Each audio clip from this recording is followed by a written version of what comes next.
We got weird shadows going on. It's weird out here tonight. It's getting dark. I'm sitting in the park again. It's my date night. So it's hard to believe it's been a whole week. I haven't checked in a week, and I apologize. It's been a very busy week. And the reason that it's been such a busy week is, for some reason, haven't fully figured it out yet. Hi, Sandra. Nice to see you. For some reason, for over a year, there is a time for everything. And I think that's where I'm going today, is there is truly a time for everything. We've always heard that, you know, we like, sometimes it really frustrates us. I'm sure it frustrates you as much as it does me. We're like, there's a time for everything, but I want it right now. I want it right now. So my big reminder tonight has been, there's a time for everything. It's been really all week. I hope you can hear me okay. I started writing a book a week ago. I've started writing this book probably 100 times over the past year. And it's truly all about, it's different from anything that I've written before. It's about the miracle of Steve, of the way that he stayed present in my life for, it's been nearly 3 years now since his diagnosis. And still, when I'm feeling down, I still feel him come. I still feel his hugs. I still feel him around me often. Our relationship has changed a great deal. You know, he's gone from being this huge support system, somebody he was still very much trying to pick up all the pieces, to source energy, pure source energy. He comes into my space now, and it's like this love just fills me. It's impossible for me to even describe it. I've tried, and I can't describe it, because it's an energy that's so perfect that there is no way that I can describe it to somebody that'd have to actually experience it. And so this book, all of a sudden this week, it's like, okay, it's time to write this book. And it's truly all about this miracle of this everyday person. I was such a plain Jane, and I was so afraid to talk in front of people, and I was so afraid to be in the public eye. I was just invisible when I was young. I was just so invisible. I never wanted to be seen or heard.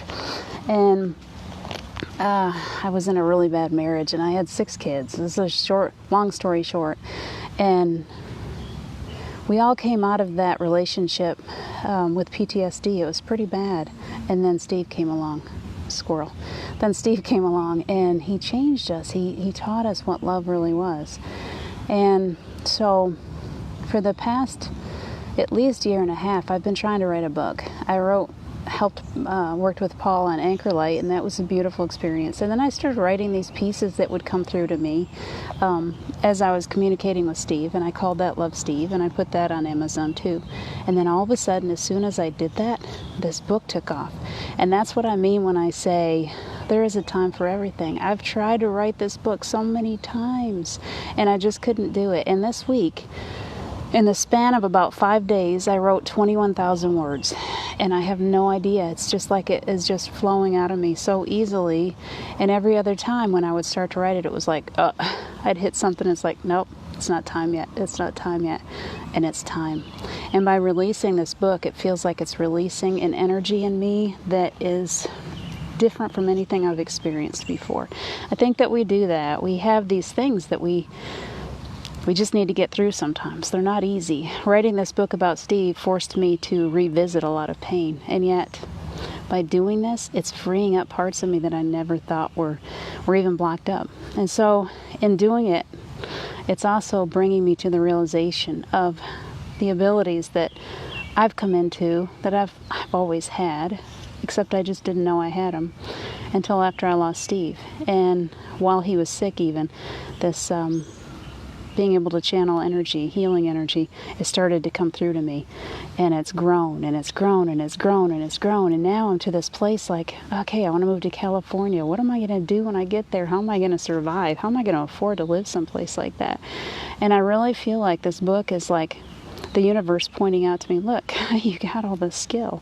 Why are you sitting on it? Why don't you start doing something with it? So this book is the beginning. It's kind of opening me up to parts of me again and waking me back up to realizing the things that I'm capable of. I don't even know what I'm capable of. And I think that you probably don't know what you're capable of yet either. We are in such a beautiful energy right now. So, quick message tonight is just, wow. If you're feeling this urge to do something, to put yourself out there, to do something different, it's universal right now. We're all feeling it. Don't run from it. Start writing about it. Start working with yourself. Start really digging in to see what it is that you're here for. We're all here for something. I think last night I heard a message and it was, "Are you a messenger?" And I'm like, he starts talking about it. I'm like, yeah, I think I am. I think I am a messenger. I think I just simply came here to give people whatever it is that comes through me to help you along the way, to kind of tell you the things that I wish somebody had told me when I was younger. It took me into my 40s before I started to wake up, before I started to realize what I was here for, and it took the death of somebody that I loved more than life to really wake me up to my abilities. So I'm here to tell other people, hey, you guys, it's time. It's time. If you feel like you're here to do something special, you are, and it is time.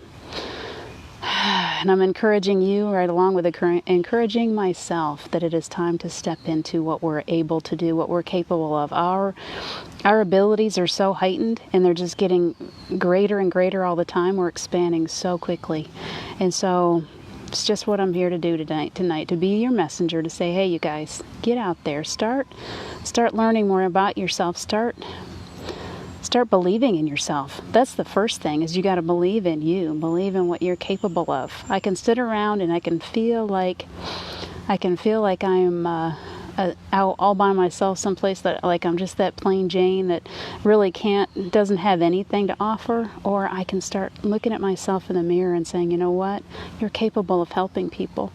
By my hiding that, by my feeling like I'm not good enough, I'm denying people whatever it is that I have to offer to them. And so I'm telling you this so that you tell yourself the same thing. Look in the mirror and say, yeah, ooh, I'm here for something great, and I'm ready to go at it. I'm going to do it, and I'm going to do it in ways that nobody ever dreamt possible, and then it's sure that I didn't dream possible. Talk yourself up every day. Love yourself. Love yourself. You are created in the most beautiful energy and the most beautiful time. I can't see who's here. Hi, Pamela. Sandra, it's nice to see you guys. Anybody else that watches, I'm sending love to you right now. I'm sending healing. I love you so much. Please, please take good care of yourself this week. It's almost Monday again. Monday is just another day. Enjoy every single second. Enjoy every single second wherever you are with it. Whatever you're doing, you got to live for right now. You don't know that you got tomorrow or another minute or whatever. So just enjoy it. Live in it. Love yourself. Give yourself those gifts. Take good care of yourselves this week. I'll check in again soon. I love you. Bye.